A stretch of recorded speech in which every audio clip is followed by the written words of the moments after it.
so.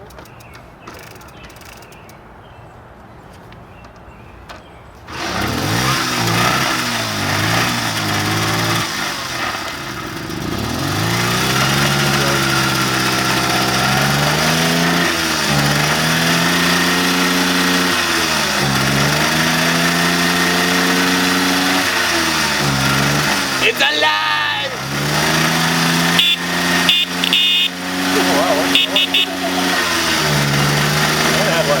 Oh,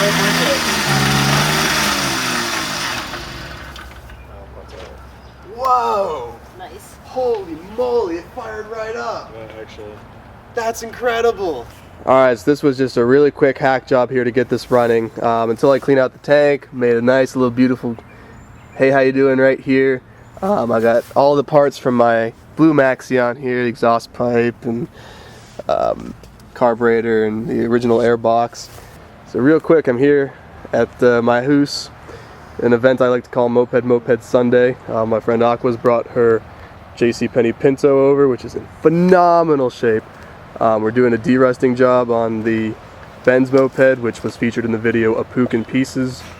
And my buddy Ryan here has got a Motor Marina Sebring not pictured, and this is quite a weekend for us. Oh, I'm so excited.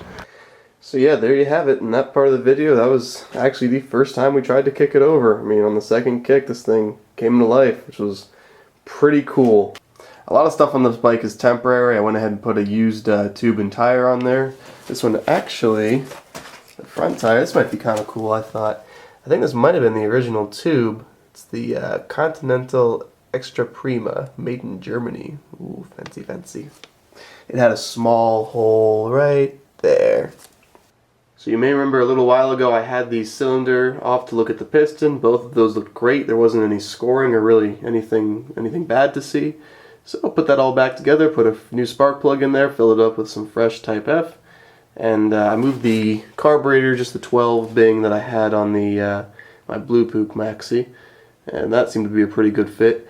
I kind of had to guess on the jet. I went ahead and put a 58 in there because that's what I had on me, but I'm going to go ahead and verify with a plug chop and do a little bit of tuning just to make sure I'm okay here. Check for air leaks and all that, because this is just running today, which is really cool. I also knew that if I got this bike running, it would be extra motivation for me to de-rust that gas tank, because they're kind of a pain right now. You saw from the video we're doing Ben's tank, and that one's a nightmare and a half, but we're doing it day by day. Anyway, so I made this, which almost killed me, almost the end of TravisTutorial.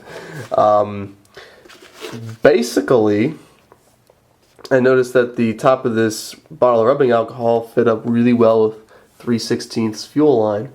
And it worked for the ride. It wasn't until we were wheeling it back inside that it came off, but my friends were all like, Travis, what did you use to hold that on there? And I was just like, tacky glue. Like, I haven't seen that in years. And I was like, yeah, I know, right? But there'll be a little bit of a better solution coming up here soon. I actually wasn't running super well, and then I realized, oh wait, I need to vent this somehow, so we poked a small hole in the bottom. Oh yeah, and I also put the stock exhaust that was originally on my Puch Maxi on here as well. So here's some things personally about this bike that I've discovered. This one's just because it's the hardtail, but I didn't realize that the mounting point would be different. Usually on all the other Maxis I've seen, there's a little piece that comes out behind the pedal here, and that's where the exhaust goes in, and that's where the hole is for all the performance exhausts, at least the couple that I've owned.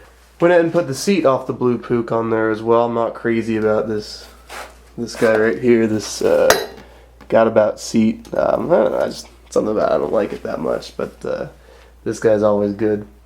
Let's see, so I went ahead and put new taillight and running light in there. They had some, I think they had a 10-watt bulb in both, and it calls for a 10 in one and a 5 in another. Went to go replace the front headlight. I don't know, I doubt this is original though, I suppose it could be. They had put a CEV style, like single, like this assembly is all the headlight, there's no real bulb in there. And that's cool, I kind of like those a little bit, but that was interesting. The wiring in there made me believe that it's not the way this came originally from the factory. Another thing I realized is the chain keeps popping off the tensioner here, and that's just because the teeth on this are just gone. I like to believe that somebody rode this around for a long period of time as a bicycle. This rear tire is so not in good shape, but all in time. All in time. This is a pretty easy project actually. I can handle most of this stuff here on my own, and I'm really happy this bike didn't need all that much to get it running. I mean, it just came to life, which is pretty cool. So there you have it, YouTube. Another very satisfying project. And obviously, there's still a lot of fine-tuning to do. I've got to nail down a good idle, check for air leaks, make sure I have the right jet in there, do the gas tank, a bunch of other little things, tires and chain, obviously. But it's a heck of a start, and I'm really, really looking forward to the completion of this. And once again, this is the 77 Puch Maxi N. Alright, until next time, YouTube.